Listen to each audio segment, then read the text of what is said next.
भूतिया घर। हर गांव में एक रहस्य होता है, एक ऐसा रहस्य जिसे लोग जानबूझकर भुला देते हैं, लेकिन वो रहस्य कभी उन्हें भूलता नहीं। ऐसी ही एक कहानी है भूतिया घर की। एक वीरान टूटा फूटा मकान जो गांव के बाहर पीपल के पेड़ के पास बना है। कहते हैं वहां जो गया लौटकर कभी नहीं आया। कहानी शुरू होती है मेरे साथ। मेरा नाम अर्जुन है, मैं पेशे से पत्रकार हूँ।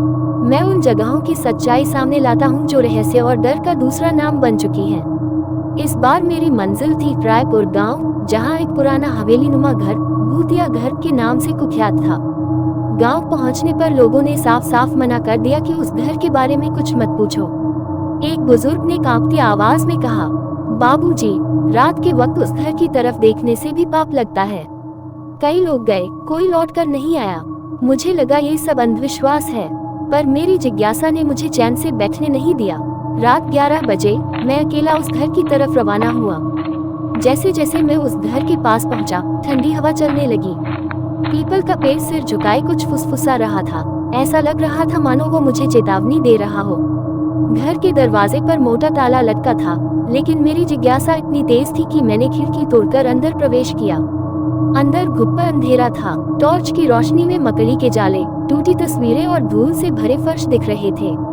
लेकिन तभी मुझे एक और आवाज सुनाई दी।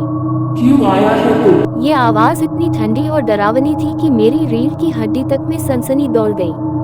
मैंने इधर उधर देखा, लेकिन कोई नजर नहीं आया।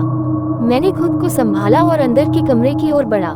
पहले कमरे में एक झूला था जो खुद ब खुद हिल रहा था। हवा बंद थी, कोई नहीं था, फिर भी वो झूला हिल रहा था। दूसरे कमरे में एक पुराना आईना लगा था। जैसे ही मैंने उसमें देखा, मेरी आंखें फटी रह गईं। आईने में मैं अकेला नहीं था, मेरे पीछे एक और परछाई खड़ी थी, एक औरत जिसका चेहरा साफ नहीं दिख रहा था, लेकिन उसकी आंखें वो बिल्कुल लाल थी। मैंने तुरंत पीछे मुड़कर देखा, कोई नहीं था, लेकिन जब फिर आईने में देखा, वो औरत धीरे धीरे मेरी ओर बढ़ रही थी। मैंने दौड़ लगाई और तीसरे कमरे में जा घुसा। ये कमरा सबसे अजीब था। चारों दीवारों पर खून से कुछ लिखा हुआ था। वो लौटकर नहीं आते जो मेरी दुनिया में कदम रखते हैं। मुझे एहसास हो गया था कि ये कोई आम घर नहीं है। यहाँ कुछ बहुत बड़ा, बहुत भयानक रहस्य छुपा है। अचानक कमरे का दरवाजा बंद हो गया। मैंने उसे खोलने की बहुत कोशिश की, लेकिन वो हिला तक नहीं। दीवारें कांपने लगी, कमरे का तापमान गिरने लगा, मेरी सांसें तेज चलने लगी।